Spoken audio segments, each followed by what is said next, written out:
Welcome to the first in our three-part Virtual Excursions training program. My name's Jackie Randalls and I've coordinated this program for national delivery as part of my role managing Inspiring Australia in New South Wales. For those new to Inspiring Australia, it's the national strategy for public engagement with STEM. We work with hundreds of community partners to connect scientific researchers to big audiences. And today's training is all about doing just that in the virtual world. It will be produced and delivered by Fizzics Education, Sydney Science Education and Refraction Media.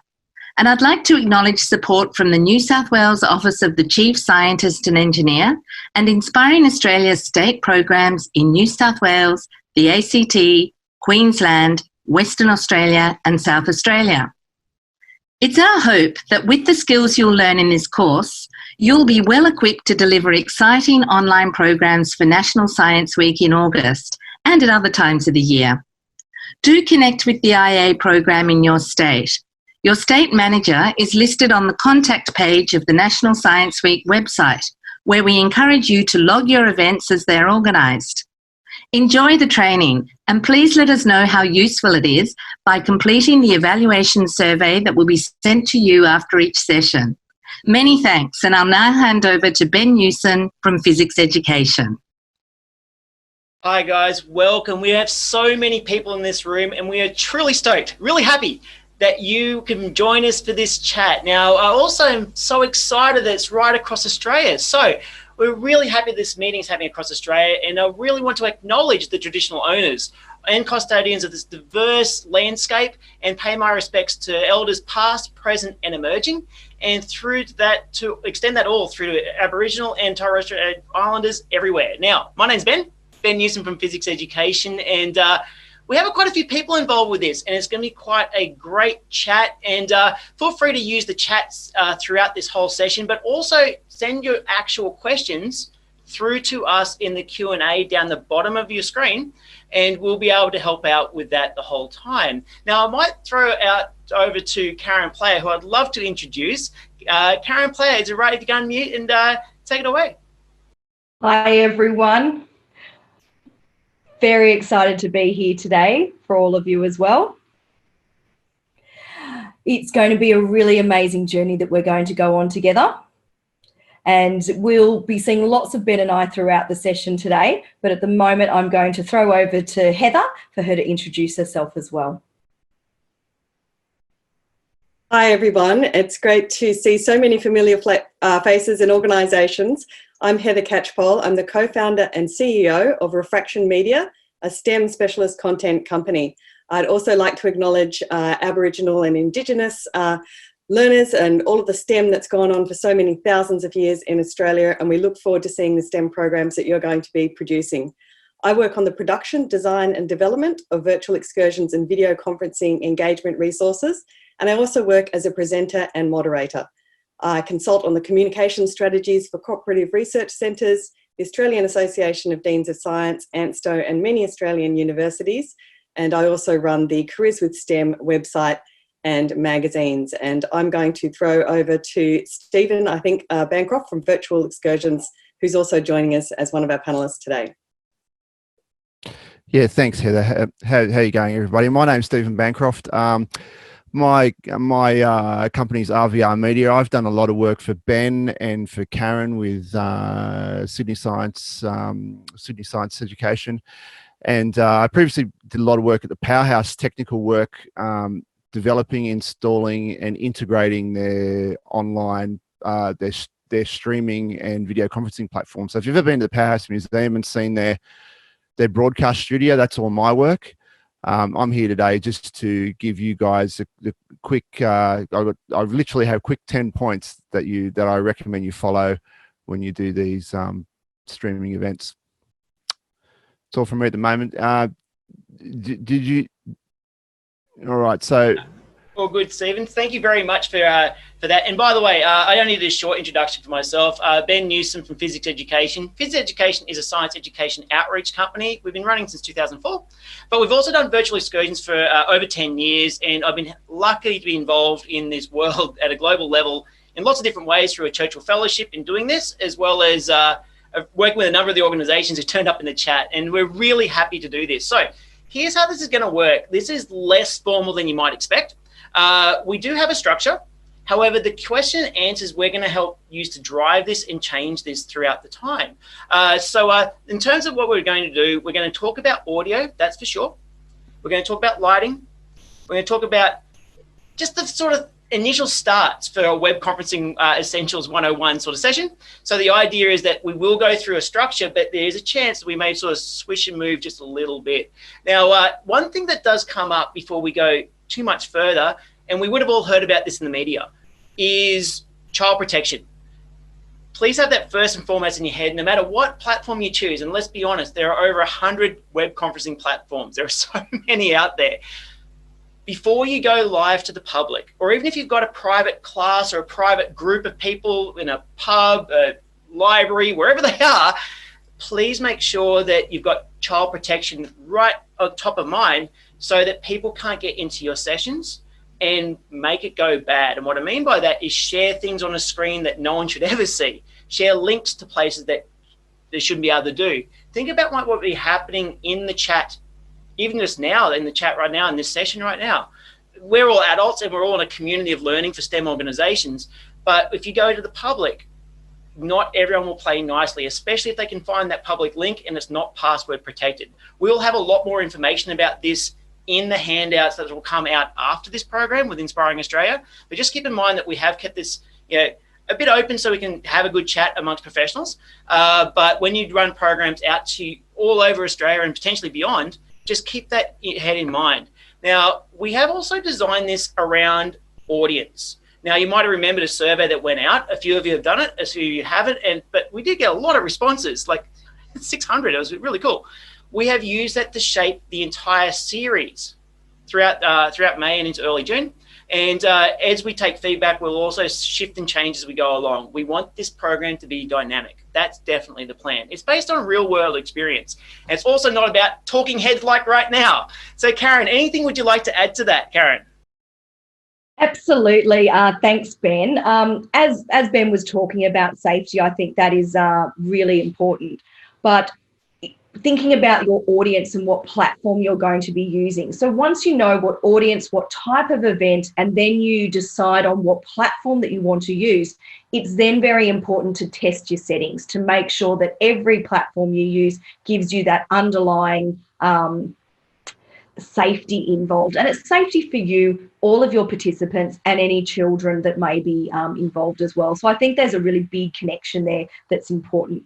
And once you get an idea of your platform, there's going to be lots of opportunity over the 3 sessions to talk about what works and what doesn't. We're not going to go into too much detail, certainly, of that today. It is a bit of trial and error, and there will be lots of information we'll provide that gives you tips and tricks about picking a platform for you to use. But whatever you use, make sure that you have control over your settings and that you know how to be a bit flexible during a session as well to put settings in place if something does happen, and being able to understand of how to fix an issue when it comes up. So hopefully some of the things we'll be talking about today will enable us to, and you guys, to be able to be flexible and fix issues that come up. Now, one thing I'd love to do, though, is that we introduced the panelists, so to speak, but it's the people who are also powering this. And honestly, it's like any event, there's always the people in the background that just make stuff happen. You all know this. And the people who are helping this, there's quite a few of us who are helping out from Fizzics Education. So I might do a shout out, and we might flick to people to just say it quickly today, because they're the ones who are taking your questions and answers through this whole session. So Stephanie, is it right if you can unmute and say good day?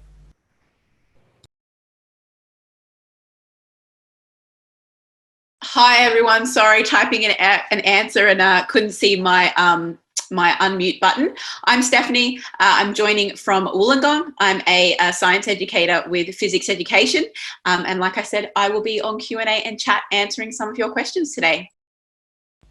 Excellent. And I was just wondering, Jackie, Jackie, you can say good day, please.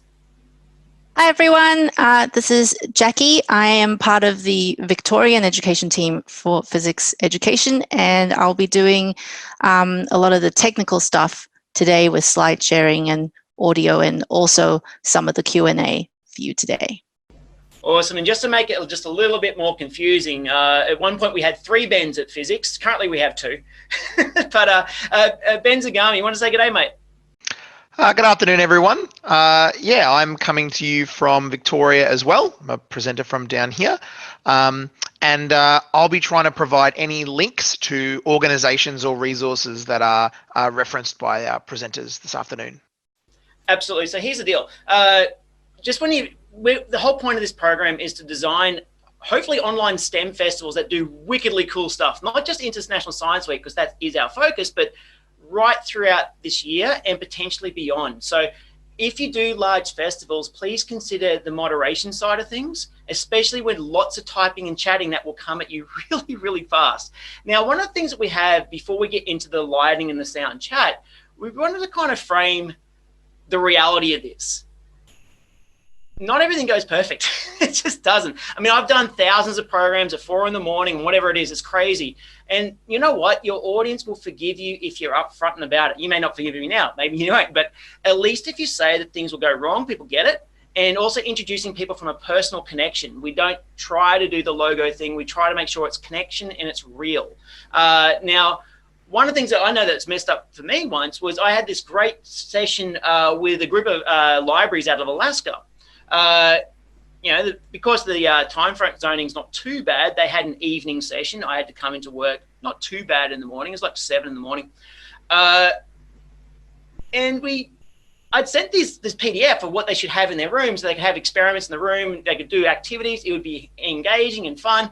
The problem was, though, is we didn't realize is that getting balloons is not that easy when you live in a town where you have to get light aircraft to land the stuff to get it for them. In fact, this was actually happening. This happens in remote Australia as well. You can't always assume that your materials are going to be accessible instantly. They had missed the drop and they couldn't do some of the experiments. I also found out during that session that I had a language barrier. Now, the language barrier turns out that I was talking about icing sugar. They were talking about royal icing and royal sugar or whatever they call it. And we didn't know what we were talking about until we finally worked it out. The thing is, in Australia, we have a diverse landscape of languages. And especially when we're doing public events can be to all sorts of languages in all sorts of ways. So just keep in mind culture, language, and can they get the stuff? It's actually quite important. Hey, Karen, any battle stories for you? Oh, absolutely. And there's been a few, and technology and bandwidth and people having different devices on different platforms certainly is a big issue. One of my interesting ones was doing a regional program down the Riverina of New South Wales, and I had it was 3 schools that were attending, and none of them showed up. So I was expecting 90 kids. I had 0. What's going on? So I made some phone calls. I was lucky to get through to a couple of them, and a massive storm had come through. One school got flooded, one school got struck by lightning, and the 3rd school had to evacuate. So I'm like, oh, wow, that is an incredible journey and adventure. So we were like, completely understood that sometimes attendants won't be able to join for natural disaster reasons. I called all of my schools for the afternoon session, and they're like, what storm? What are you talking about? We live in a very vast country, even the state of New South Wales. The people that just coincidentally in this case were northern New South Wales, they didn't get the same storm. So sometimes a problem that you have for one program will not come across again for another program. So that flexibility is really important, because a lot of things can happen that are out of your hands, out of your technological hands, and we can only do the best we can to make sure as many of the things that can go wrong can get solved. But sometimes you can't solve all the problems. Yeah, you got to roll with it. And so if something goes down here, in fact, if your internet during this session drops out, that's cool. When it comes back, come join us again. The good news is that these sessions are being recorded, so you can go check it out. And you can already tell, because we're just sort of talking on the fly, even though this session is being repeated again, I guarantee you that we'll cover different stuff. We'll have the main structure, but we'll have other stories and things as we go along. Now, keeping in mind that we've got to know our audience isn't just yourselves who are in this conference. It's your audiences, the people that you're intending on presenting to, that matter. And that's what we've had in our mind when we design this thing that it's all about. So with all this set in mind, we might throw to Stephen. Steve, I'd love you to sort of walk us down the road of all the technical side of things that you definitely know, mate. Yeah, Ben, thanks. Look, yeah, I just thanks for having me today. Look, everyone, you're in my studio, my recording studio here today. My background, I guess, is probably more on the audio side of things. I also studied electrical engineering and I work in IT. And I guess what I do mainly for these guys is to integrate the AV, audio, visual, and IT components of it. Obviously, doing this kind of work, there's a strong IT component you need to know. You need to know how the internet works and what's going on with the encoding and unencoding. But you also need to know how these things work, and you need to know a bit about the cameras and the lighting. So what I'm going to do today is I'm just going to go through quick 10 points that I came up with that I think that things that pitfalls that you might fall into, are things that you really got to watch out for. Obviously today, in this short amount of time that we have, I'm not going to be able to go into every detail and every piece of room acoustics and microphones and everything. If you wanted to do an audio course, it's 12 months to learn all the ins and outs of it. But you can certainly buy off-the-shelf stuff and get a really good outcome just with, just plugging it in and going. So I guess just starting on that, my number one thing would be use a good camera. Okay. Obviously, the camera I've got here today is a little, just a little webcam on top of my computer here. But the camera Ben's got and the camera some of the guys have got, and particularly Karen's camera is a Logitech Ptz Camera, and that's a point and zoom camera. That's what Ptz stands for. And with a point and zoom camera, you can, I think she might be going to demonstrate it later, you can pan the camera around and you can set presets, and it's got a really good quality piece of glass in it, a really good quality lens. And when you're shopping for one of these things, you probably also want to make sure it's got really good low lighting capabilities as well, because it's sometimes really difficult to get the lighting right. And the digital cameras really like light. The more light you can get into them, the better. I've got a point I'm going to talk about lighting later. The second thing, I guess, is, and not so obvious, is to use a good microphone, obviously. Now the microphone I've got here today is a studio condenser microphone, and you can probably hear the sound quality difference over the dynamic microphones, the small diaphragm dynamic microphones that everyone else is using. This is a large diaphragm condenser microphone, and it catches a much wider frequency of sound. If you see any podcasters or guys on YouTube, they'll quite often have a microphone like this hanging down or sitting here like this, and that's the reason why it gets you a much better quality sound. Now, obviously, it's not always going to be convenient to use one of these, and depending on what you're doing, you're not always going to be able to use something like this. Now, in Karen's case, when she does presentations for Sydney Science Education, she uses what's called a boundary mic. And a boundary mic just sits on the desk and it picks up any sound that comes in from within that boundary.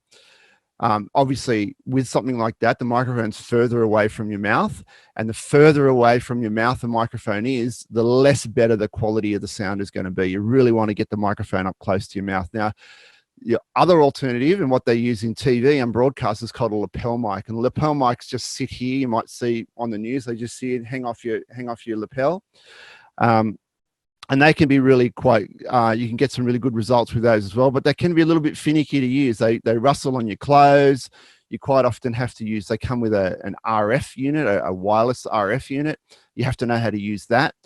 But I just discovered an alternative to that recently, and that is a USB lapel mic. So if you've got a laptop near you that's using Zoom, you can plug the USB lapel mic into it, put the lapel mic on your collar, and that means the microphone's closer to you and you're not mucking around with all the wireless RF stuff. Another alternative might be what's called a shotgun mic, and they're the really big long mics that you have. I don't have one here with me, unfortunately. Now, typically, if you're doing something with a portable camera and you're putting a microphone on top of the camera, then you would use what's called a shotgun mic, and those mics pick up things at a long distance only in that direction, and they don't pick up things that are all around. They can be quite good as well. So you've got a couple of different options there. Now, obviously, when you've got a mic and you're in the room, you want to speak nice and loudly and clearly into the mic, and you want to get as close as you can to the mic. Going on from that, you want to make sure you've got good room acoustics. Now here in my studio, obviously I've got soundproofing on the walls and I've got acoustic proofing on the walls. So there's no reverb that's happening. So what you're hearing is just coming straight from my mouth into the mic. Now sometimes that reverb and that slapback and that delay that happens, you might hear Ben's got a little bit of that. Karen will have a little bit of that because she's in a double brick room. That can be a little bit distracting for the audience. The guys that have got headsets on, that's a really good option because the microphone tends to be close to your mouth and you've got the earpieces there. And it does tend to eliminate that room acoustic problem. Once again, the closer you can get that mic to your mouth, the better. So just be aware of that. Some ideas of fixing the room acoustics. You can hang blankets on the walls. You can see I've got a bookshelf behind me there. That's intentional, that bookshelf. That's called a diffuser. If you have something like that, it'll just disperse the sound everywhere and make it more of a direct sound. The thing with the sound is, the reason I'm spending so long on the sound, talking about the sound, is because quite often with a camera, you put a camera there and it's very obvious. You can see what the problem is. But with the sound, it's not so obvious. You don't get the feedback. Like right now I'm talking to you, I don't know what this sounds like going out to you guys. But I can see my image. So if you've got to spend a little bit more time getting that sound right. Now, if the vision goes off, that's fine. You can still keep talking to each other. But if the sound goes out, that's the end of your conference. You can't talk to each other. You can't even communicate unless you're holding signs up like this. All right, so I'll move on here now. Let's talk a little bit about lighting. So you want to have good lighting, right? So digital cameras mentioned before, they love lighting. Now, typically what you do with lighting is you do what's called 3-point lighting. You do a top light, you do a side light, and you do a front light. And what you want to do is you want to get the lighting so that you want to focus on the face. You want to get the lighting so that you've got a nice even shadow here. Now here in my studio, of course, I'm limited. I'm actually looking at a wall at the moment, and there's no way I can actually put a light there. Above me, I've got halogen lights. And as you can see, it's creating what's called a top light effect. Now, it's not too bad. If you've got a top light effect, then what you'll see is you'll see a big, deep shadow in the eyes, and you'll see a deep shadow under here, and it just looks horrible. What you want to do is you want to get it so that there's a nice shadow coming just across the face like that, but the face is still lit nicely. Now, you can achieve that just with a single light in front. You can buy small LED battery-powered lights that are meant to go on top of cameras, and you can just mount one of those on top of your computer monitor, or as I've done and as I will do in Karen's case, I've built a bespoke unit and we're going to mount them on there so that she can adjust the lighting to get it looking good. But be aware that lighting does change. If you've got a window near you or something like that, as the sun goes over, the light will change. Always just spend a bit of time making sure that lighting's correct and it looks good on the face, not too washed out, and you've got that nice shadow. And just following on from that, avoid backlighting. So backlighting is something that you really need to know about. So backlighting is when you have a light that's behind you, like a bright window or another light. Now, if you have that, what's going to happen is the camera will adjust its contrast and its brightness automatically. If it's usually these webcams are auto, and the subject will just look black. Because it will adjust to the brightest thing as it sees, and the subject will just look completely black, and that will be completely useless to anyone. So really just do not have a backlight at all. Some cameras and some webcams have got a special backlight mode. I've tried to use those. It just never does it justice, never does properly what can be achieved just by putting a simple light just in front of you. So try and avoid that. Now, when you're composing your shot, think about the way the shot's framed. Now, everyone here has done a pretty good job today. What you need to do is you need to think very, very basic, and a very, very basic level. You want to think about the rule of thirds. Okay, now the rule of thirds is, if I was to draw across my screen here, a noughts and crosses field, like that, 2 lines and then 2 lines down the middle, just like that. You want that top line to run through the eyes. Okay, now I'm probably there, I would be too high. There, I would be too low. So you want it to sit just like that.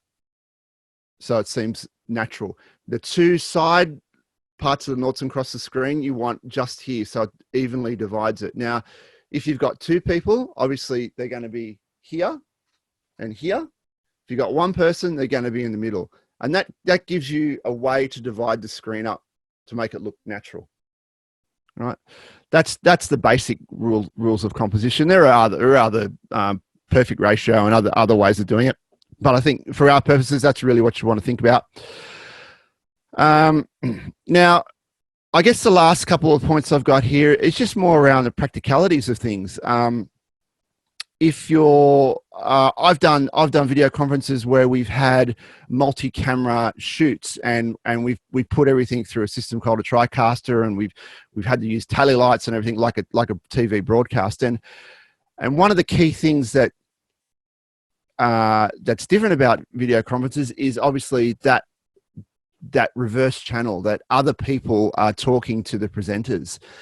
So what you want to make sure you have is a way that you can see the audience that's compatible with where your camera is. So right now I'm looking at my camera and I'm looking at the audience, which is the other presenters, and everything looks natural. If your screen is off to the side, then obviously that's not going to work very well. You want to make sure that everything is set up in a way to make it as natural as possible.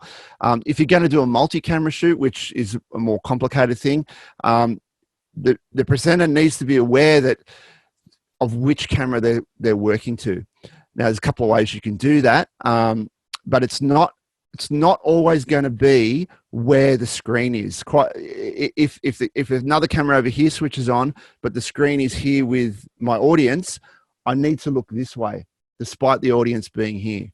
So just be mindful of the way you lay that stuff out. Now, if you're presenting from home, or if you've got a business where you're presenting from, you need to have a good internet plan. I think it goes without saying. You need specifically to have an internet plan with a good upload speed. Now, NBN plans at the moment, you're getting typically 100 meg down. Now, you may not need 100 meg down. You might not be a Netflix watcher. You might not have 10 kids in the house on YouTube all day. But what's important with that 100 meg down speed is that you get 20 megabits up. That's the important bit. And why is that important? Because I'm here right now encoding this video, and it's going up to Zoom. It's going up to a hub where it's then being pushed out to everyone else. So you've got to get the video out. Now, typical NBN is 100 megabits down, 20 megabits up, but there are plans around which are 100 megabits down and 40 megabits up. Now, if you can get 40 megabits up, then you can probably do, you can definitely do high HD. I haven't tested it myself, but you can definitely do HD. You might even be able to do 4K video. So that's on my hit list to try that out over the next few weeks. My second to last point, look, learn your equipment. What else can I say? Spend some time. Play with the mics. Play with the cameras. Muck around with the computer settings. You've got to spend the time to sit down and learn the equipment. You can't just roll up 5 minutes before the video conferencing, plug everything in and expect it all to work. That's not going to happen. You need to learn the equipment. You need to do some tests. Some test video conferences with people you know, or family and friends, using the equipment that you're going to use. That something might not work. You might get a bit of gear that doesn't work. So, all right, I have to buy something else. I have to ask someone else what's going on about that. There's lots of forums, lots of stuff on YouTube to learn how to do this. But try it out and learn your gear. And finally, just leading on, I think, from what Ben was going to say, just start. Like, just plug it in and start. Like, don't be afraid. Like, once you use your gear, it's not going to be perfect. There's always problems. Like, there's the problem with the sound. I've worked on sort of film shoots before, and it's always a lighting problem. There's always some problem with the lighting. Cameras, if you're out in the field and things are running on batteries go flat. There's internet problems. There's always problems, but I think the key is just to start. If you have a problem, then make sure you don't have that problem the next time. Ask some people. You've got Ben. You can probably reach out to me. We've got a question here. Yeah, I'll just finish. Probably reach out to me. Just start with what you're doing. So we've got a question. May I please ask what the best platforms are for hosting events with lots of people? Conference 300 to 400. So yes. there's we've had several questions. Yes. Regarding cheap, affordable audio equipment. Yes. So maybe. So all right. So basically, what you want to do? Let me just grab this. You heard me. It was going to be all on the fly, right? Coming back. This is on the fly. That's an audio control. It's an audio control one. This is the kind of thing you want. Now, I'm not saying, I'm sorry, this camera does not have autofocus. It's extremely annoying. Basically, what you want to do, you want to get yourself, that's made by Native Instruments. There's a company called Native Instruments, and there's a company called Sapphire that do really good audio interfaces. Sorry, Focusrite. There's Native Instruments one, and there's one from Focusrite. And that's just like a simple 2-channel audio interface, right? Probably cost you about $200-$300. You plug that in, goes in via USB, and then it's got a port here on it. You get a microphone like this, and you plug that in. That's how all the podcasters are doing it at the moment. Okay, and you plug that in, and that'll give you really good quality audio.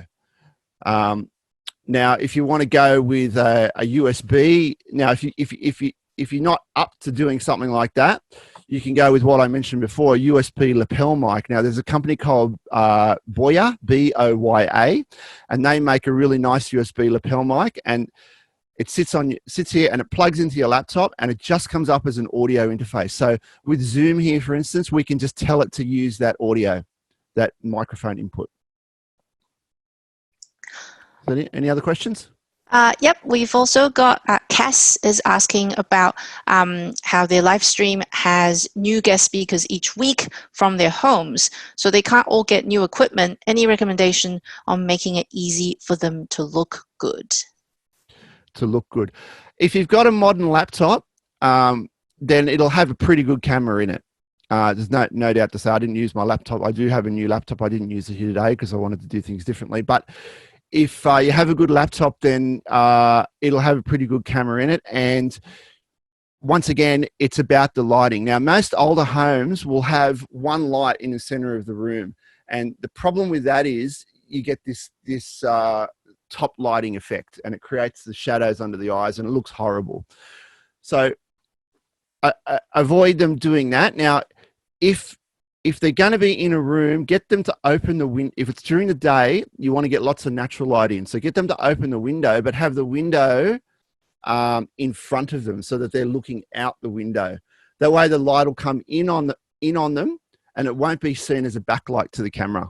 That's what I mentioned before. And they'll be lit up nicely, and the camera will see them nicely. If you can get light on the subject, then most new laptop cameras will look pretty good. Another question? Yep. So Paula asks, do you have any tips for working outside in remote areas? Yeah, it's a tough one. If you have a good 4G plan or 5G as it is these days, you can absolutely do it that way. It depends how remote you are. If you're really quite remote, I've done work with DART, Distance and Rural Technology Group, and we've actually gone out quite far, like out to Lake Mungo, and we had a satellite dish that was connecting to a remote satellite to give us our internet connection. So that's a really tough one. And everything, we had a generator, and everything was run from the generator. So you're talking, the further out you get, you're talking quite a big production. But if you're, say, just on a coast at a beach or something like that, you can use like a 4G wireless modem, and you can broadcast everything onto the 4G wireless modem and do it that way. All right. So any more questions? Thank you very much, Steve. Is there any more questions there, Jackie?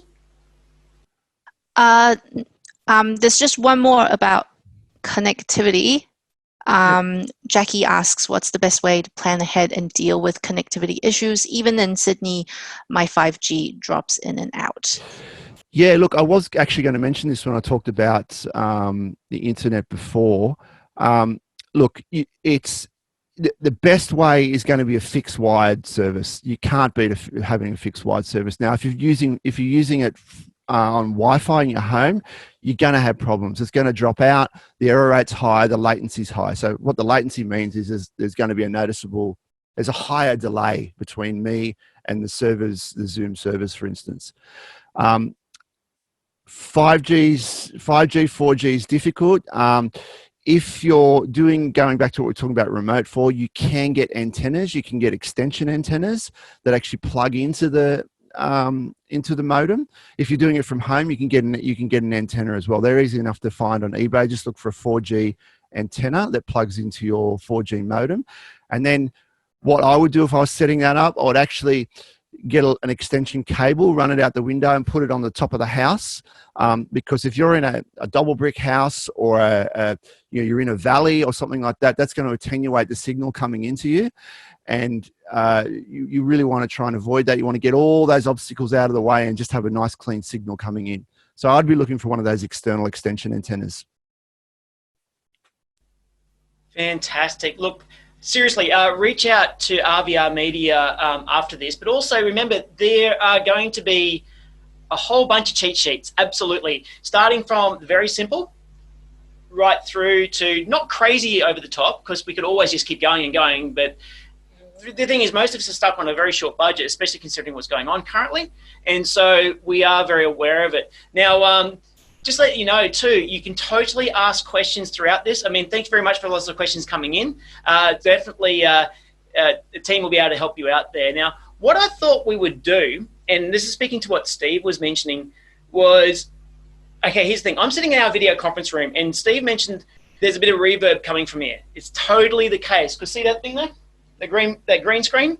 We will use that occasionally for a virtual background, but the problem is that my voice right now is bouncing off a monitor that is just there, and that means that it bounces back and forth, and you get that slight reverb, and then, like Steve was saying, my voice isn't close. Now, also with the cameras, we've deliberately chosen for this session to set up static webcams that you can buy from retail stores. Now, we do, just behind my monitors, which you can't see, is a proper video conference system, but that doesn't help. We want to compare and contrast what it kind of looks like. Now, rather than messing around with cameras for a moment, I wanted to just show you what it sounds like when you're messing around with sound. Now, just while you're sitting there, all of you sitting on the Zoom session, look down the bottom. There's the mute side and video, whatever. If you're the presenter, there's usually like an arrow right next to the microphone, pointing upwards. You know?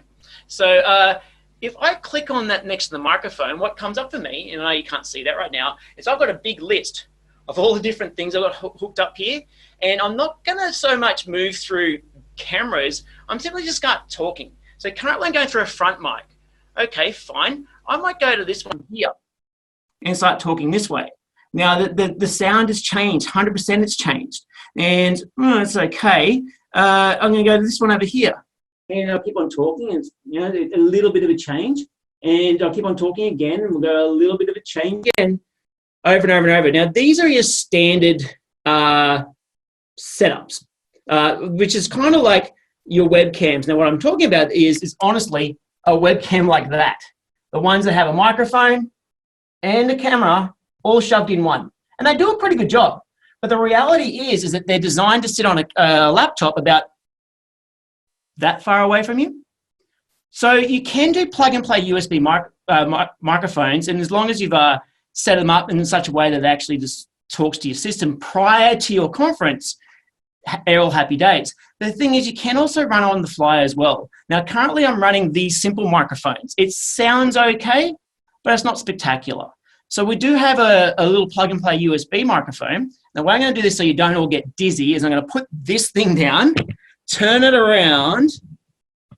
It's a bit weird. It's always weird seeing a camera facing a camera. Now, if we go over this way, we can go turn this thing. I'm actually turn this put our camera on. Here we go, over this way. There we go.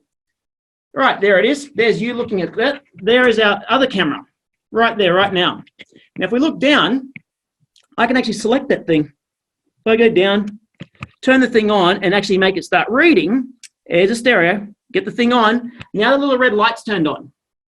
Now what that means is that red light's facing towards me. It's telling me that that camera, the microphone right now is facing towards me. Now I know you're getting dizzy there, so I'm going to stop making you do that.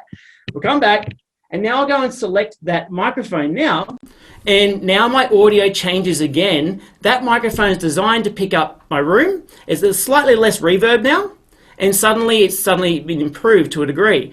Now the thing is though, is that reverb is an issue if you have too many hard surfaces. If I quickly move this thing around again, of course, depending on your needs and whatever you need to do, if I go back over to this way, I do have in my room, just on the side here, all that sort of bubbly sort of stuff, which helps to a degree, but the problem is, of course, I've got this hard space behind me. If you need to use a green screen, you can use a piece of fabric. There's a few different fabric suppliers around the place. A piece of fabric dropping down, a lot of the time the virtual backgrounds, those green screen, those weather presenter type things, they will work reasonably well. In a over-the-top space, we'll have a painted wall, and that sort of helps. Now lighting, you can spend a lot of time in lighting. You can spend a lot of money in lighting. You'll often see in camera accessory shops and things, those sort of ring lights that are designed to go behind an iPhone that you're talking to or something like that. They work. Now we've set up a purpose-built video conference room. One of the problems we noticed though, especially because we've been presenting a lot in this spot here, is that the lights above me are actually quite intense. And what we actually did, and this is again raw, I'm doing it the hard way. I'm doing Karen very soon will show you a nice camera that will move around a little bit. What we did instead was we go up this way a little bit, and I'll have to go find the spot. There we go. That there has, and it's going to focus, there's too much light, has literally a piece of baking paper over the top of the light to diffuse some of that light. Now here's the thing, you might have walked into this session hoping for not just hardware and software chat, but also how to engage with STEM. So what I'll do before I throw it to Karen really briefly is show you an issue that can happen, because if we're teaching early science for this, often we're working with potentially liquids and the bubbling effects and things. So what I thought we would do really quickly is show the effect of bubbling things on 3 different cameras and just sort of have a think from your end, well, what do you like better in terms of presentation, and maybe think about what you might be doing to teach your audience how things might work. So I'm going to put my glasses on because we're going to be using some stuff. I'm going to be using dry ice for the dry ice fans around, and I'm going to get myself a beaker. So if I was presenting with my proper video conference system, I would zoom straight in on that. Of course, it's a very nice tight shot. Now, what I've done in this setup is show you that you can use simple webcams that can be plugged into a computer to produce a studio effect without having to spend thousands of dollars on a nice camera. So if I go over this way, remember I've got that just sitting just off the corner. I'll go down, and admittedly, if you're doing this properly, you would have it preset and it'll be nice and all framed nicely. So I'll do a little bit of a frame, hope for the best. I'll change my camera quickly. And now I can look at my beaker in all its glorious view. Now notice the problem straight away, it's too close. So of course, we move the thing back. Now, what we're going to do is we're going to pour in some dry ice. Now I want you to watch what happens with the focusing, especially when I turn this around. I've got a clear vessel with writing on it. The problem is that I've got light bouncing off my white wall just behind me. And I can make it worse by turning that light on over there as well. Now let's pour in our dry ice. There we go. Now, looks kind of cool, right? Of course it is cool, it's dry ice. But the problem is that it's washing out the screen in lots of ways. I'll move it back a little bit. There we go. Now, of course, if I change my view, my current webcam right now is all the way at the top of a monitor. I'd have no choice but to bring it up that way, but then you could risk dropping the thing or causing some trouble. Now there's a way around this though, is that if you also have another camera, you don't have to spend all this money on lots of cameras, but there's different ways of doing it. I'm simply going to change my camera to one more one over this way and over here. What on earth are we looking at? It's too tight, too tall. If I put my hand there though, you now can see that it's just a camera facing downwards, and if I was doing something flat in this area, you'd be able to see. Problem is though, right now the black material to hold back some of the light bouncing is showing. But this is too high, whereas if I put it on a flat plate, it's much better. Now let's move across, if we may, to Karen. You'll see that she's had a bit of a change in her room. See if you can spot it.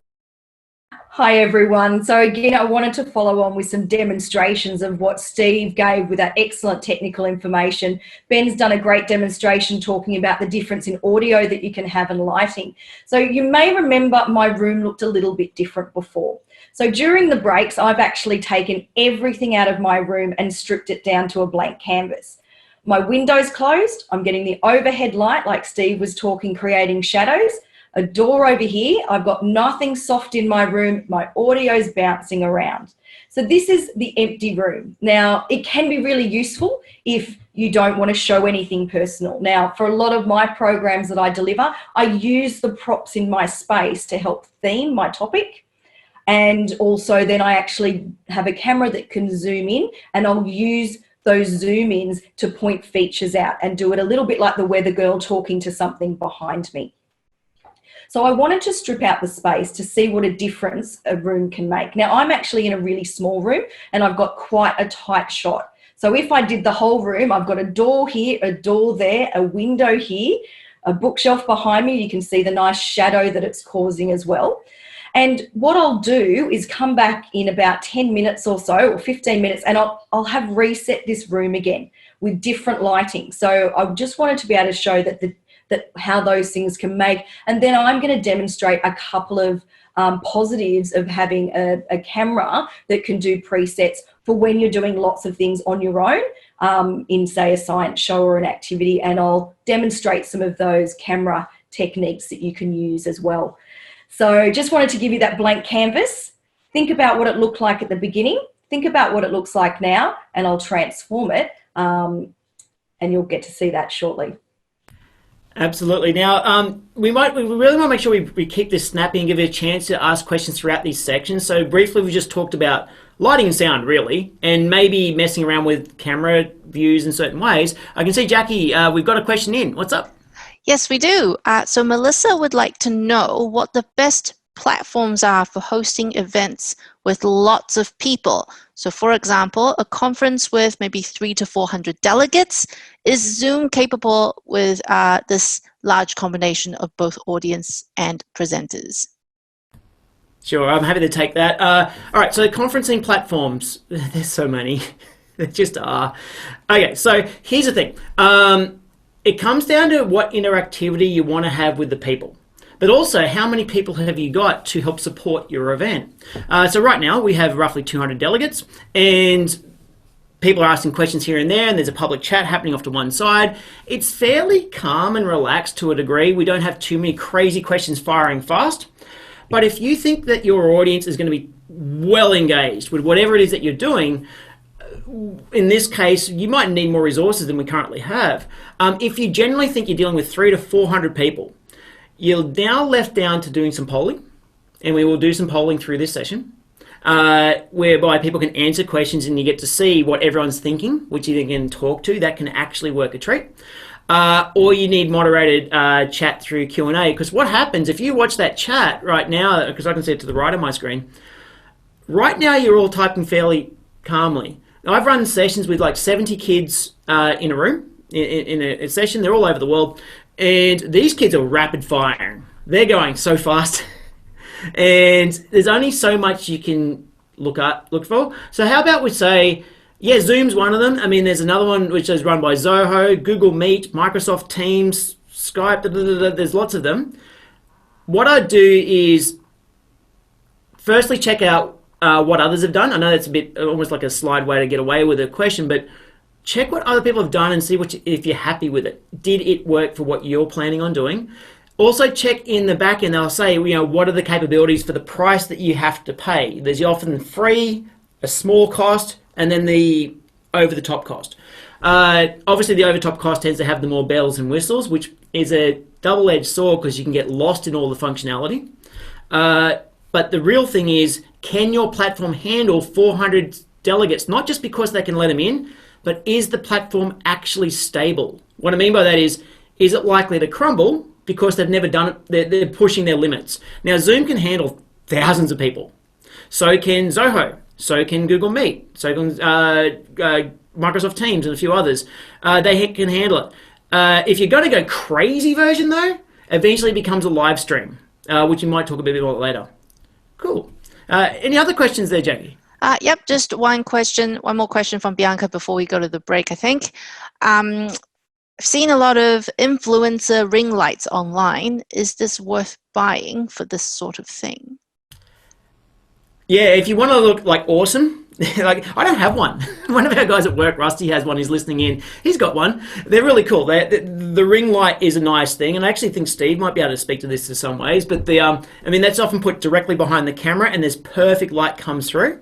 We have some nice lights in this place. I find that our room here though tends to bounce the light too harshly. It's just by the way we've set it up a little bit.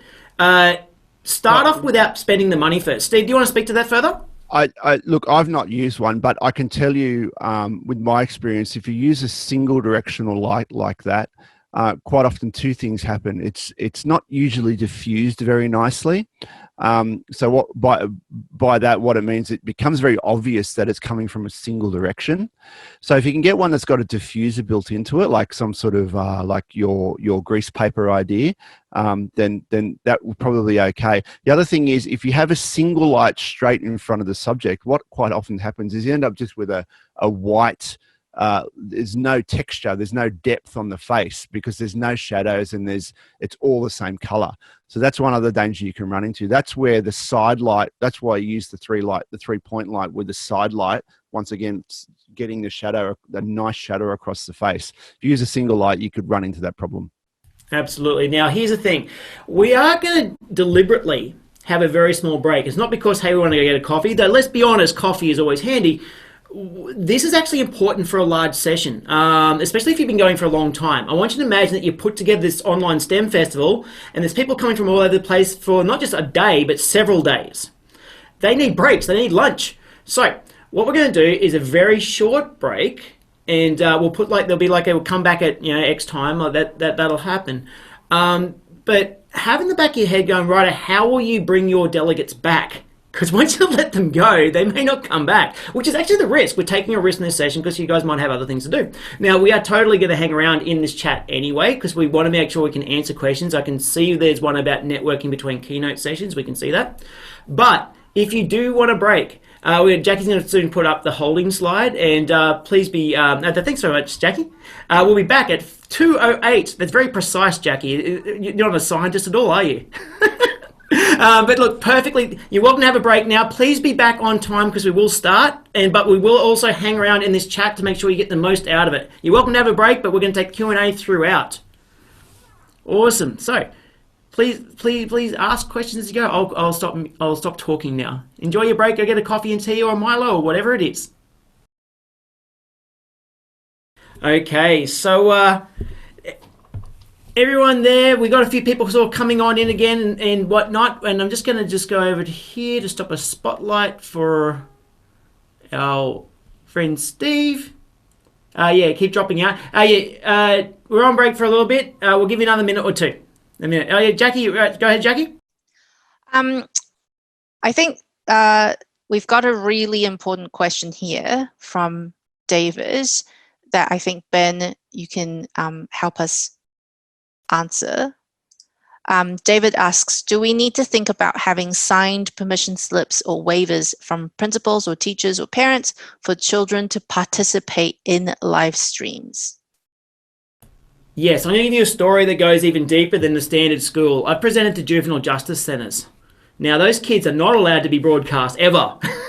Now, the only way around that is they had to have their video muted, completely shut off. And I've also run a session to a juvenile justice centre where the camera was accidentally facing at the ceiling. Now, of course, the parent permission slips is a thing and it's got to be done. It's not just the school environment. There's lots of environments where we can look at. But for now, the rule of thumb is it's still an excursion. It's just done in a different way. Just be aware of course, too, of some kids, they're transmitting their face and their audio, which means that it's not just the child protection side, it's literally just the privacy concerns. And so there are ways around it. You can, as the host of, depending on which software you choose, you can mute the video so that kid just doesn't get shown. That's the easiest way out of it. If you are recording the session for leaving it somewhere later, there are lots of video editing software which will allow you to blur people out. Just be really mindful though, because right now my name in this as a panelist of this session says Ben Newsom. I could have typed something else, which means you don't even know who to mute anymore.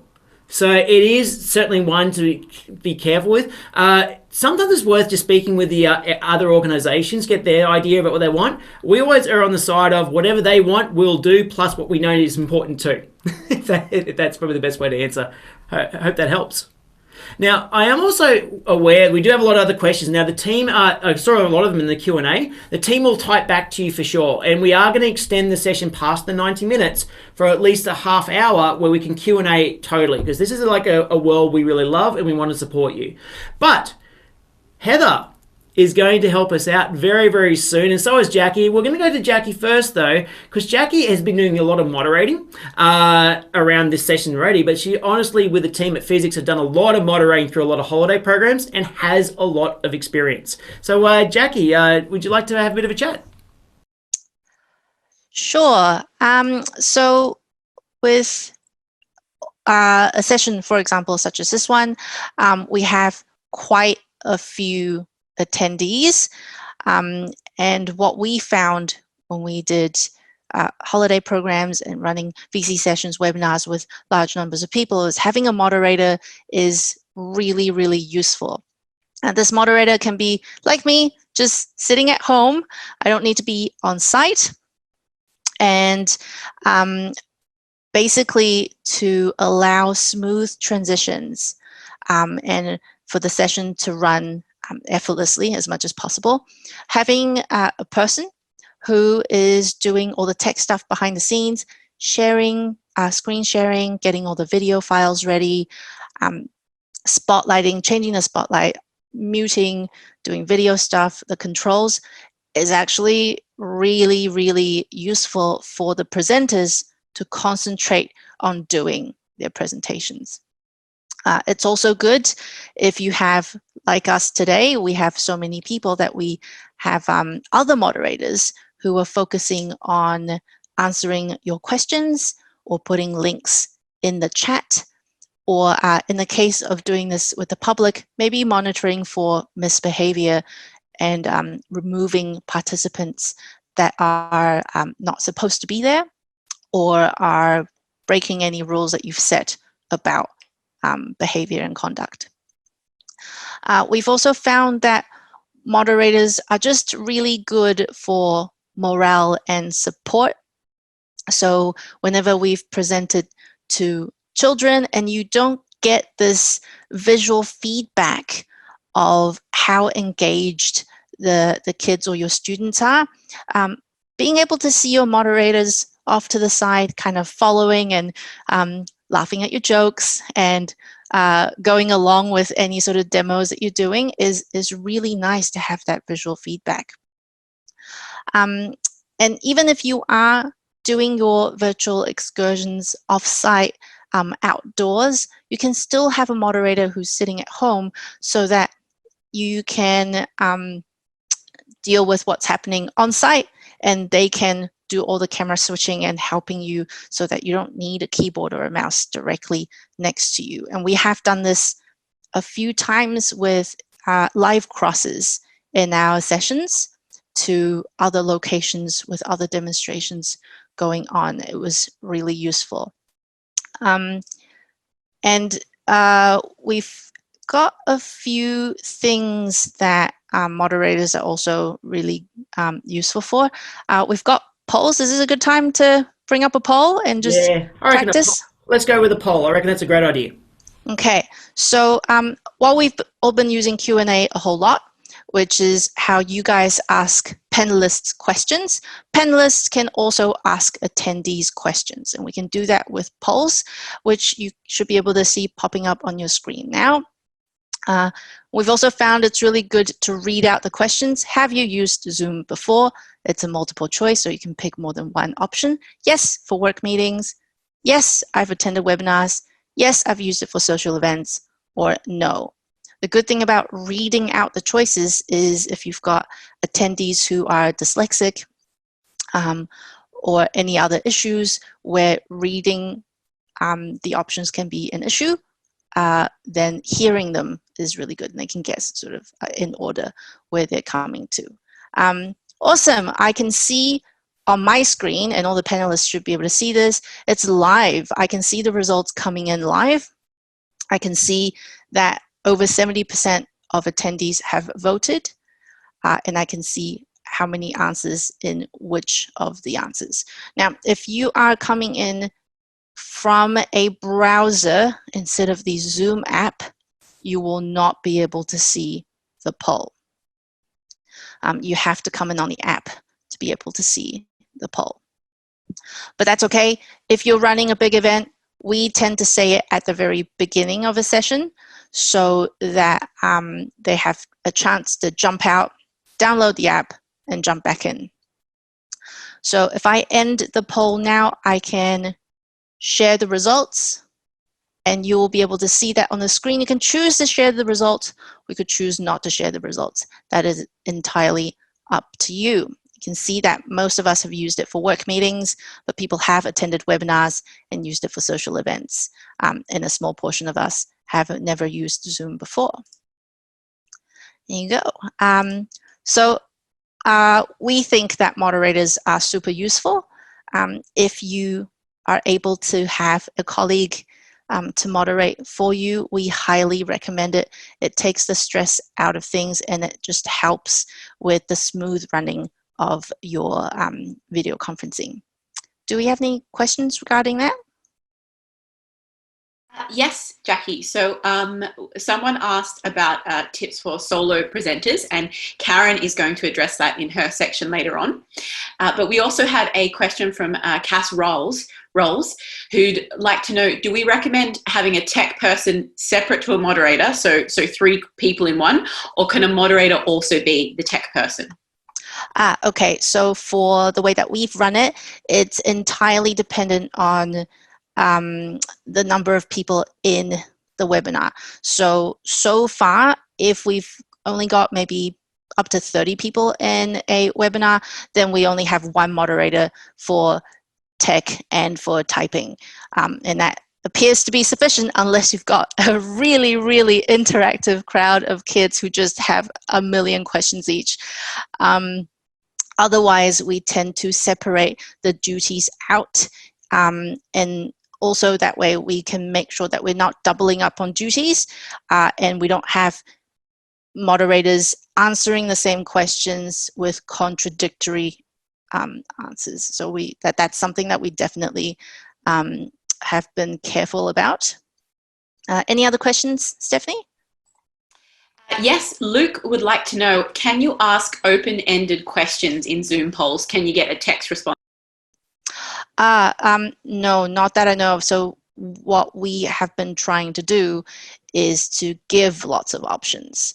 But as far as I know, no, because you preset your polls, but you can edit them on the fly, but you only have a certain number of options there as answers. You can't do short answers like some other platforms might be able to do, but not in Zoom webinar.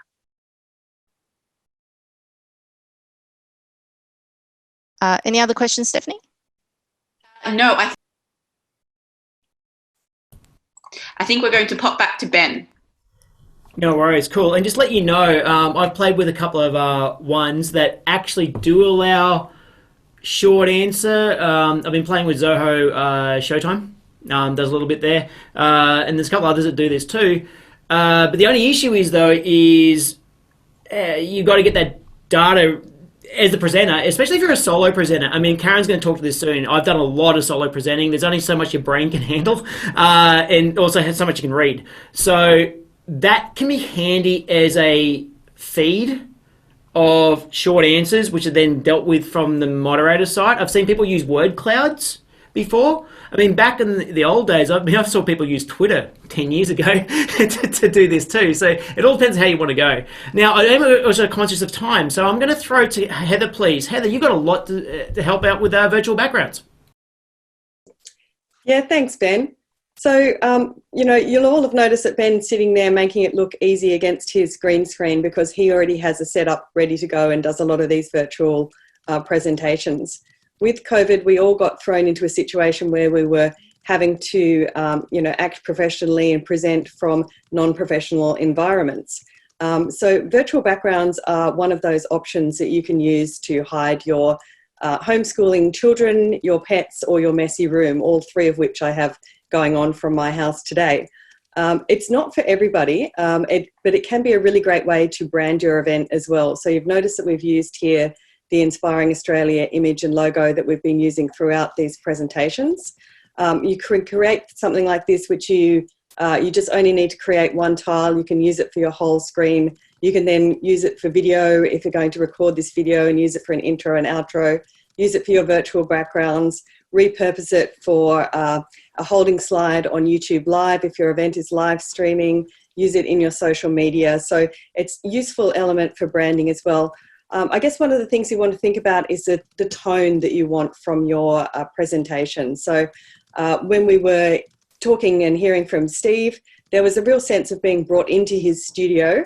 And you'll see the same when you see Karen's new setup from her room as well. There's a sense of being brought into that environment. So just be aware that virtual backgrounds take you away from your sense of place and your sense of where you are. So even though it's very tempting to pop that on so that nobody can see my home, there also is a sense of kind of disconnect that can come from using virtual backgrounds as well. It's absolutely not for everybody. Couple of things not to do when you have virtual backgrounds. Don't reach out and take something out of nowhere and into the screen. It just pops in out of nowhere and looks very strange.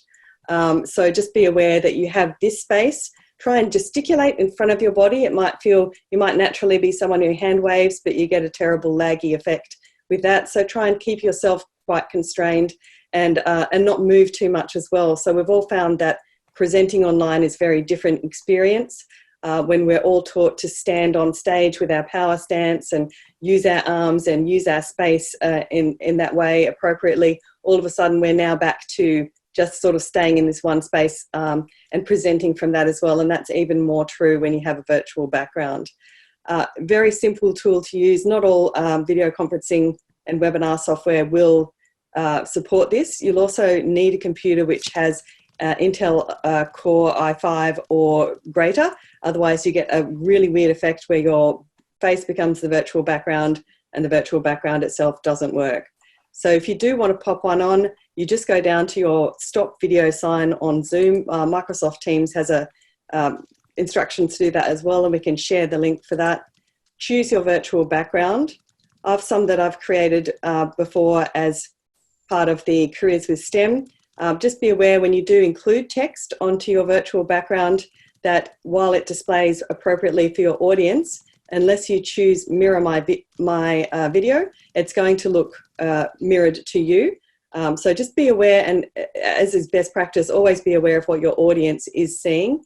And just think about the appropriateness as well of what you're choosing. So if you're in a professional presentation, you might not want to have you sitting in the beach with the video playing in the background. So think about the kind of things that you're using and think about your branding and the opportunity to really improve that there. So I'll just have a quick chat today. Is there anybody wanted to ask any questions on those virtual backgrounds? One thing while the questions are coming in, can I suggest too that I think I'm talking from the sky right now, but that's okay. The one thing that can come up too is when Heather, if you could share that Palm Beach background where we all love to be right now. The thing about that is it's moving. Now I want you to think about if someone's dealing with low bandwidth areas, especially if people are doing remote stuff. Every pixel has to change all the time. The waves are moving. It's only the sky that's pretty still. Every time a pixel changes, that's data that the computer has to deal with. So just be very aware of that as a genuine issue. The more you move around, I mean, people who know me, I'm quite animated, but when I'm trying to present, I do try and keep my shoulders fairly square and don't move around too much as I love to do so, only because of that issue that comes up if the people can't get the content. Is no good being vibrant in the first place. So make sure you got to keep that in the back of your head. Thanks, Ben. And just, I did want to say, Ben talked about using fabric in the background as well.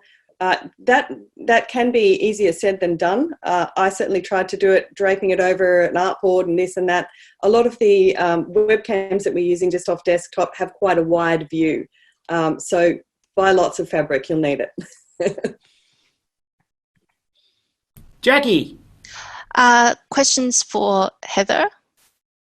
A few people are asking about creating virtual backgrounds with their own logo, or having logos with your own space shown at the same time. Yeah, transparent backgrounds, absolutely. That's a lovely way to watermark what you do.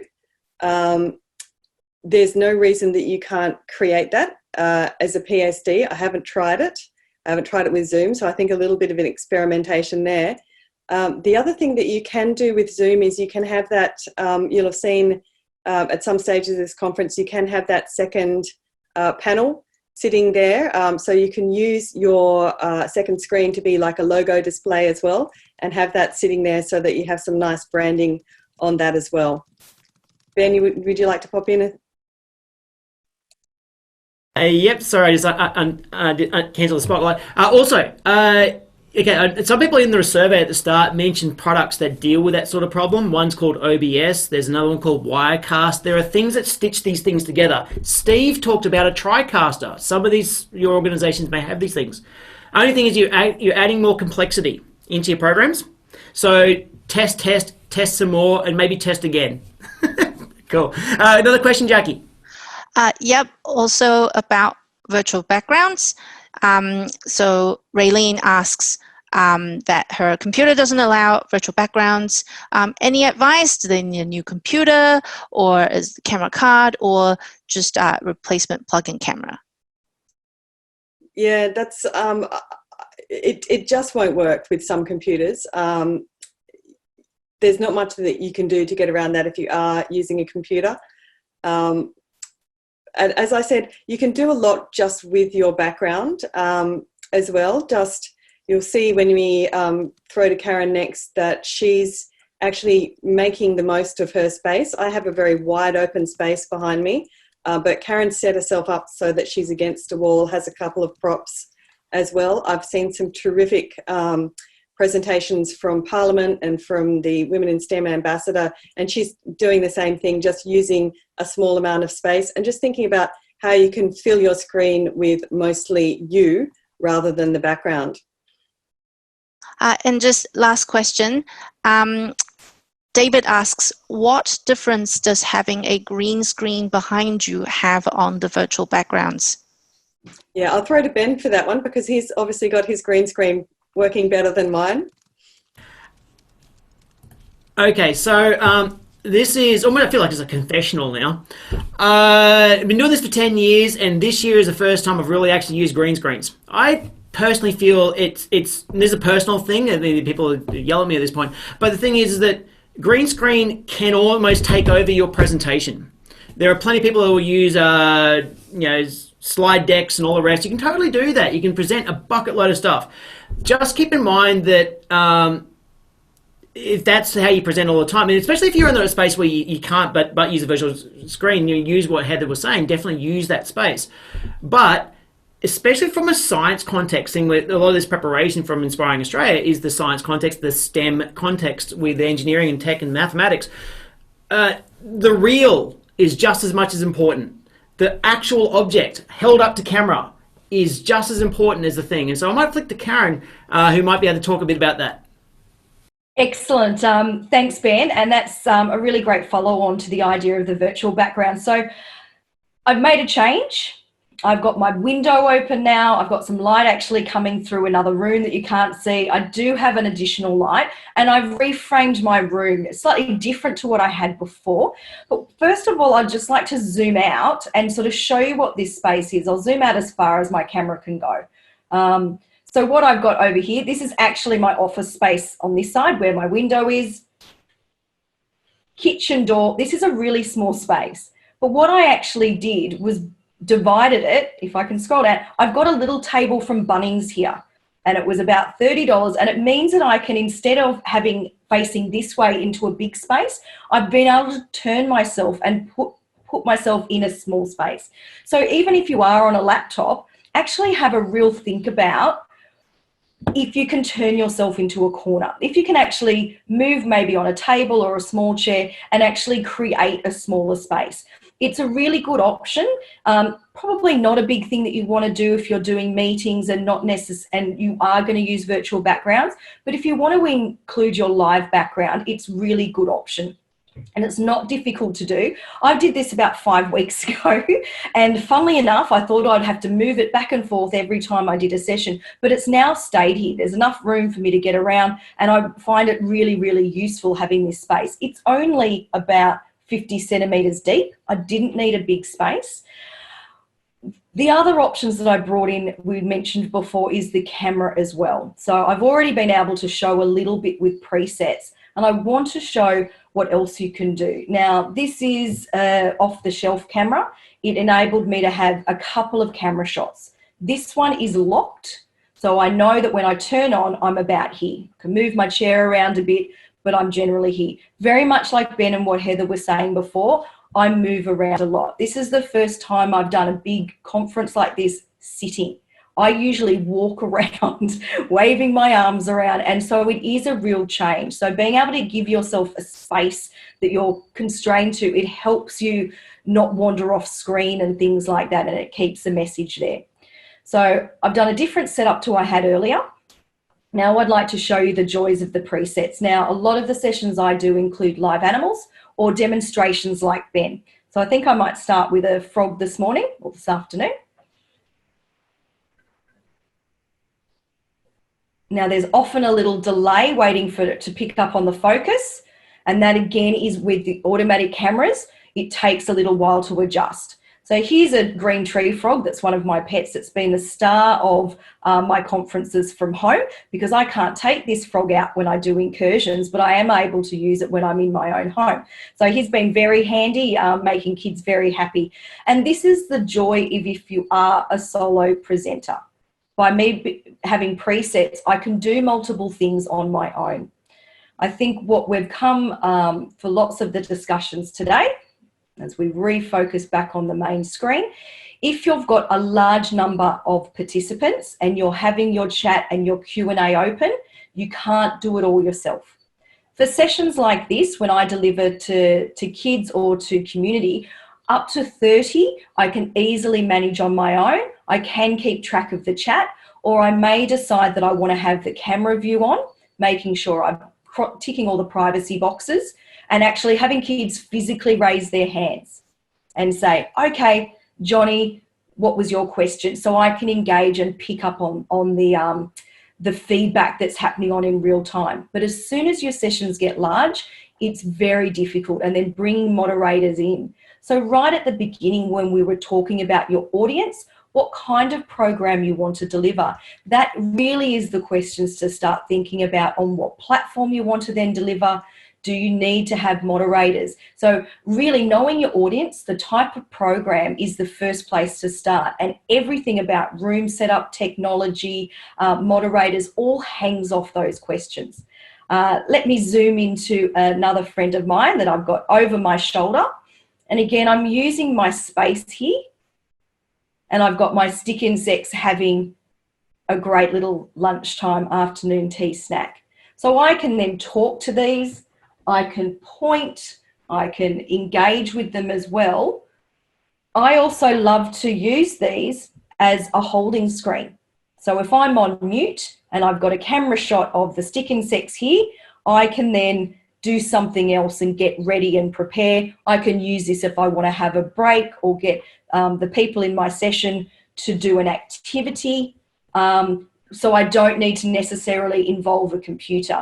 So once I'm on mute, I can have a video screen that doesn't include me and say, okay, everyone, spend 5 minutes going out and exploring this, come back when you've collected it. So you can use hold video to help with your best practice engagement as well. And we'll be doing a lot more of those engaging ideas in the sessions coming up next week as well. So I'll leave that there in terms of let's have a think about whether there's questions on either, you know, doing things on your own or different tricks about how to theme up a room.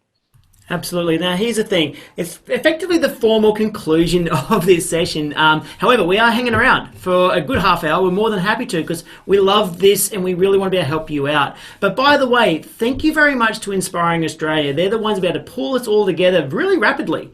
And I really respect and thank you everyone who did the surveys to be able to help guide us what you'd like. And the session that we're doing next week on Tuesday, same time, same place, different webinar room though. This will have the same structure, but I know we will undoubtedly, through the questions and answers, end up talking about different things. So you're more than welcome to consider popping in if you want to. There are spaces, and if you know that there are organizations that could benefit from this, they're welcome to join too. It's a free thing sponsored by Inspiring Australia. The networks are awesome. So by the way, I want to say a big thanks up to, I'm going to just flick around, Heather Catchpole. Thank you very much for popping in. Any last words, Heather? Thanks. I'll see you guys online. We're here for the next 3 weeks. We've got 2 sessions going per week for the next week. We will be covering best practice. So we'll be going a lot more into the engagement and interactivity in the next sessions. Following that, we're going to take it really big, scale up as big as we can, and talk about partnering for impact and doing the biggest, most amazing possible presentations you can think of. So do check out the Virtual Education page for some of the other sessions and join us again over the next couple of weeks. Absolutely, and big ups. It sounds like it's a radio announcer, but I can't help it. Steve, thank you so much for your time. Anything you want to say, mate? No, thanks. Thanks for everything, Ben. That was good. Yep. Look me up on Facebook if anyone wants to send me a message. No worries. And the moderating team over here as well. Jackie, Stephanie, you can all fight out for your microphones. Ben, Zagami, thank you very much all from the Fizzics team. And thank you again from me. I'm very much appreciate for you turning up. And we really hope that this is worth your time. But we are still hanging around though. And we'll answer your questions, absolutely. And the chat's going nuts. Yes, we can save the chat. We totally can save the chat. We have the power to do that. So we will be able to do that too. All right, and so I might just ask our moderators, Jackie, are there any questions come through that we could probably help with? Oh my goodness, so many. All right, so can we talk about any online collaboration tools where teams can work together? I know Zoom has breakout rooms, but once they break out into smaller groups, what sort of collaboration tools can they use, like Post-its or whiteboards, etc.? Okay, this is very much my game. This is something I very much do. I do a lot of professional development for the education community, and there are a lot of bits and pieces. Now, we will likely create a dedicated session maybe after the Inspiring Australia series. We'll have to work ourselves out about this. But for now, I'll just list a couple of platforms for now to help you out. I'm a big fan of Stormboard right now. That's the Post-it notes. I'm a big fan of Trello. And by the way, we were chatting in behind the scenes, not just within the panelist chat, but myself and the Fizzics team were talking on Slack as well. There are lots of platforms around. Type collaborative tools in. It's not a plug, it just is. There's a lot of stuff on the Fizzics website. If you look up collaborative technology, there's lots of ideas. But also there's cheat sheets for Inspiring Australia coming at you with different ideas soon. But yeah, Stormboard, Trello, Slack, good start. I'm a big fan of Zoho though. And I'll let you know a bit more about that later on. We've also got some questions for Karen. Karen, someone wanted to know what the name of your frog was and what camera are you using? Okay, so my frogs are officially unnamed, and I often do it with my sessions of giving the kids an opportunity to actually name the frog. So it is actually a nice tool, and I've done different programs around what the frog should be named, but I do have 3 of them and I never know which one I grab at any particular time. So Informally, they're called Fredo and Frederick and the other one. How did the other one get that? We have another question from Mary. Can you give us some advice for outdoor settings? Okay. There's a few environmental education centres that do this incredibly well. You know, you can totally do this with your tablets, your smart devices, so you can roam around, internet withstanding. Outdoor settings, one thing, and I think I'd be talking to this for Steve, I believe a windsock might be important, Steve. What do you reckon? Yeah, look, there were a couple of questions there that grabbed my attention. I've actually got, I think it was Wayne Walters. First of all, he wanted to know about the camera. He wanted to know about Karen's camera. That's a Logitech Ptz HD. It's a full pan and tilt camera, and you can have multiple presets on it. If you just put that into eBay, you'll find it. They're about $1,000 you'll find them for. The other question he had was about microphones. So that's a microphone. That actually mounts on the top of this camera here. But that's the microphone by itself. Now you get this thing called a popper stopper. Now if you had, you can see one here on this microphone. That slides over the top of the microphone. Now that will stop most noise going into the microphone. But if it's a really, really windy environment, like on a beach, you need this thing. It's called a dead cat. And the dead cat just slides over the top of it. And that will stop 99% of the noise and stuff getting into it. Slight little problem is, though, it can affect the audio signal, make it a little bit softer, and will knock off some of the top end, so it's not as clear. But if you're clever with your post-production, you can fix that up. So that's it. That's what a dead cat is. Yeah. So Steve's got a bucket load of information when it comes to audio. Definitely RVR Media knows a lot around this. And here's the thing about audio. Of course, you can have vernacular like dead cat, but that's just part of how it goes. So any other questions that's coming through, Jackie? Yep. Ingrid asked, have you got any tips for knowledge sessions for community members? So for example, adult education compared to student.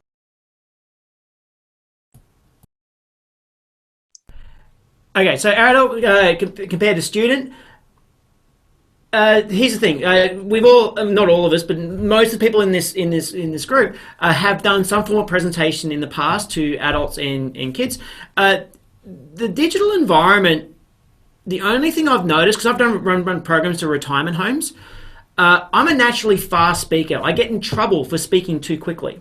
Now, fair enough, but if your audience, especially when I do presentations to English second language retirement home, it's time to slow it down. Not dumb it down, that's actually very rude. It should be say the same thing slowly and with clarity. Nice and clear and precise wording. It can help. Also, give respect to the audience. The adults have had a bucket load of experience. Allow them to also talk with you. Be part of the conversation. Let them share their stories, because they probably know a lot of stuff and can contribute to that conversation. I'd say involve them. Karen, you want to talk to any further to that? Oh, you're muted. Keep trying to unclick myself. A little box that keeps popping up over my microphone spot. So yeah, I think the language, I'm like Ben, I am a fast speaker as well. I think when you're working online, it is important to slow it down and give people an opportunity to be able to have that exchange. So ask people what they're after. And again, once you've got your audience in place and you know your platform, it gives you an easier idea about what mechanism you're going to have for that return conversation. So you're sharing the stories and you're sharing the journey together. So I think that can be really useful. If you've got big events, we're talking about having that chat and moderation to allow that back and forth engagement. If you've got smaller events, having that conversation is completely fine, and it can be a really great way to get buy-in from your community.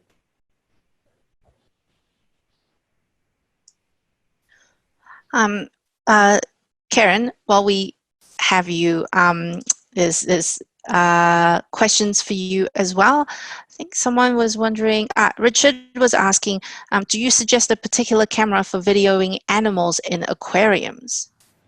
Wow, I don't have a lot of experience with sort of underwater. The camera that I was using here is going through a plastic terrarium that does have a little bit of water in it. So if you get your focal point right, you can go through anything. So a good camera that's got a focus that you can control as well. Sometimes the autofocus wants to be on the outside of the glass.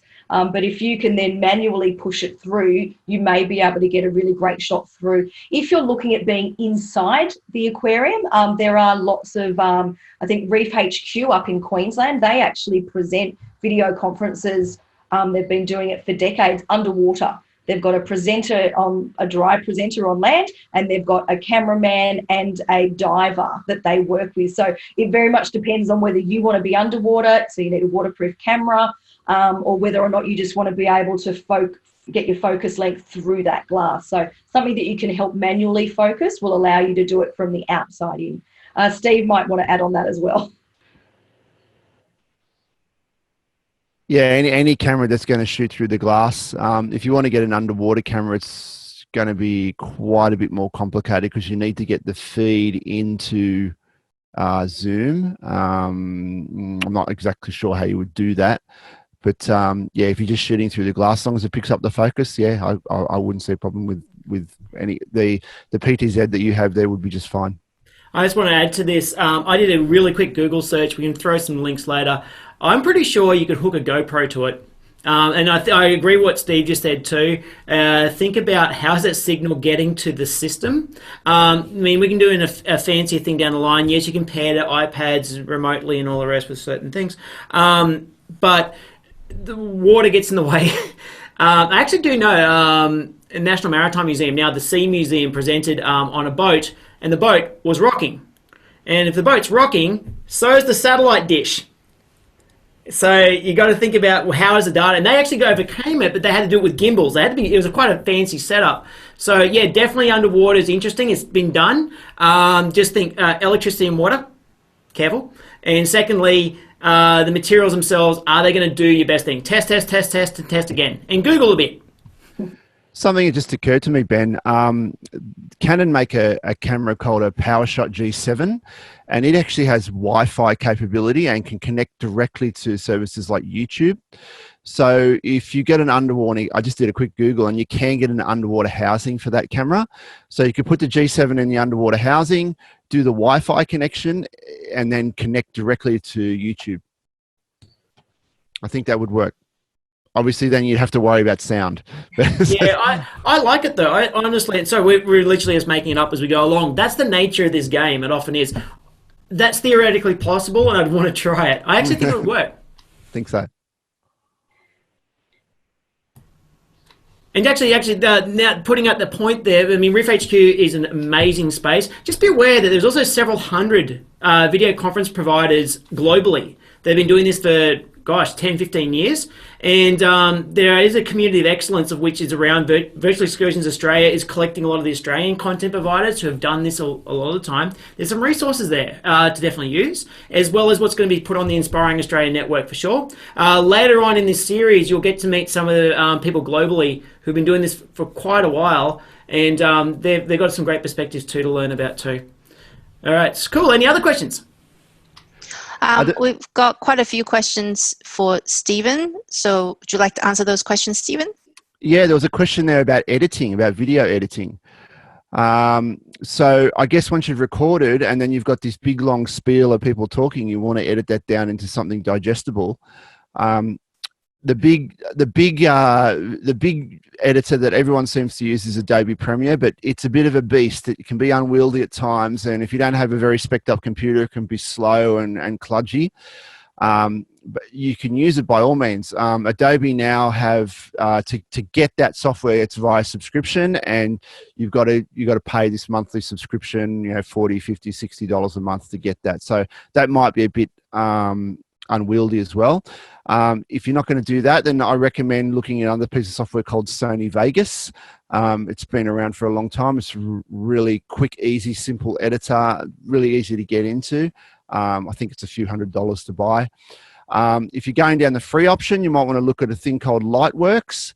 That's an open source video editor, or Blender. That's an open source video editor as well. And these are all called non-linear editors, where you can just load a video stream in there. You can make cuts in it, and then you can shift the pieces all around everywhere, and then punch it out as a final product. Totally. And I've seen classrooms, I know this is about broader discussion, but a lot of classrooms use iMovie. I'm a Cyberlink guy because it came with my computer and it kind of got wrapped into that world. I just got a frown. But it comes down to what you use. But the reality is sometimes there's some awesome free platforms. Sometimes you get what you pay for too. So you kind of just have a bit of a play with it. Any other questions? We had one from Raylene. Where do you control the zoom in from? I think that might be referring to Karen's zooming of the frogs and the leaf insect. Yeah, thanks. So the camera comes with a small remote control. And it's really useful. And with presets, whether you've got a fancy set of, H323 video conferencing or a simple camera like this, do your presets in advance. So, is really, really useful. So on the table in front of me, I've got a microphone, I've got my mouse, and then I've got my controller for the camera. Now, I constantly pick up the wrong one, so it is good to remember, and it's really simple in terms of it's got 3 buttons, so I can just zoom in, and it does take a little while to connect. You can see my stick insect's moved now, so if I drop down, I'm able to still find it in there, not too difficulty. The zoom's going to have an effect, but I can talk to that still very nice and easy, just with the remote control in my hand. So really, really simple system. But yes, you can see, can get a really in-your-face shot at the same time as well. So beware of those kinds of things as well. Absolutely, and I'm just talking to, let's put this under a different camera, so below. I know a lot of your organisations will have what we call legacy video conference systems. So systems that have been around for 10 years and didn't get replaced because you got the money and you got the system and you're still using the system. So with this particular one here is just keep, there are lots of buttons here and often will be daunting when you first get to it, but irrespective of the brand, usually there's a look left, look right, look up and down, put your zoom in, zoom out. There's zooms on this side. And then the buttons down the bottom tend to be the what are called presets that you have spent time to learn off. But it's definitely a doable thing. It just takes a bit of time, like everything, and you'll be able to do it really well. Cool. Any other questions? Here's one more from Selena. Can you suggest a zooming webcam that is not too expensive? You can always look for some of the cameras that we've been talking about on eBay, and you can get some really good quality secondhand ones near new that can certainly help. But yeah, you may not be able to get one with the presets, but something with a zoom.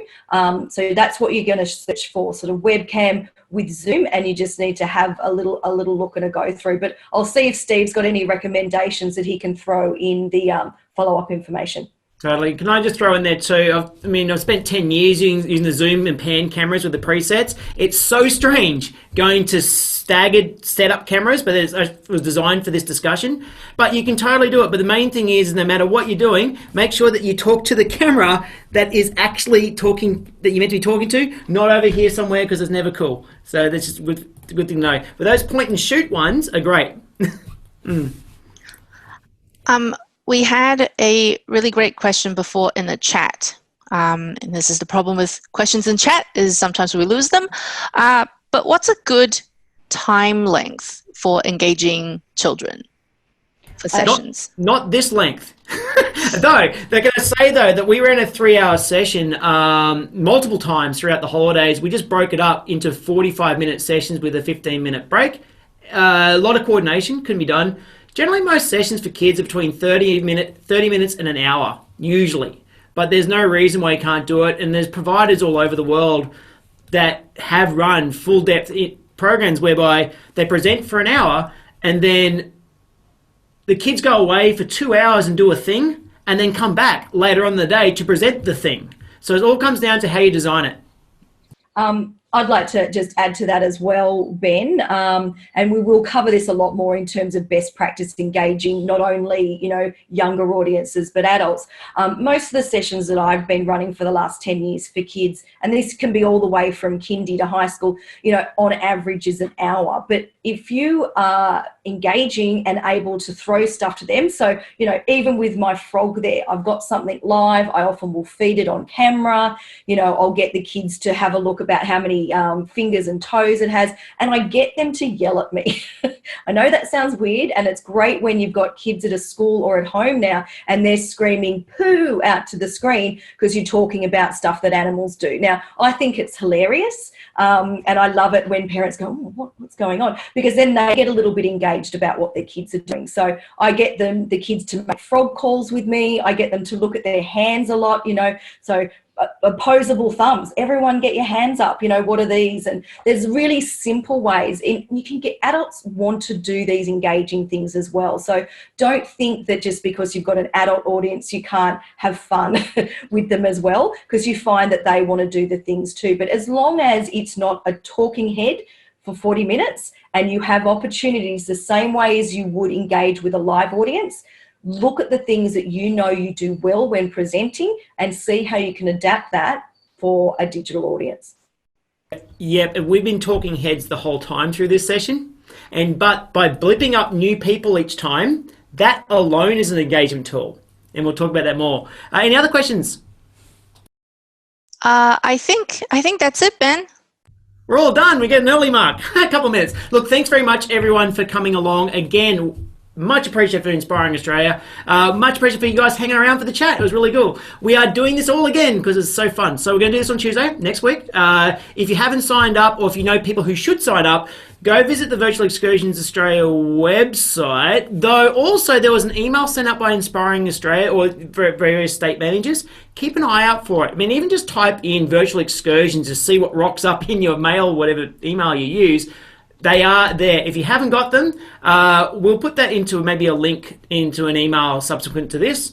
And I hope you have a fantastic afternoon, and we'll see you for the next module. All the best. Excellent. Thanks for that too, Ben. And just a reminder that the Virtual Excursions Australia website that we have been sharing the link for has a lot of blogs and information of things that we've covered. We didn't even mention time zone issues, which does come across in Australia as well, thinking of East Coast, West Coast. There's extra information about Zoom safety and just being safe on whatever platform you choose. So it's actually a really good resource that you can look at now, as well as the amazing resources we'll be sending you after each block.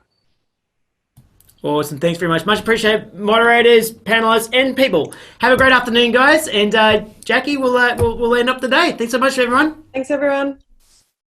See you later, everyone. Thank you.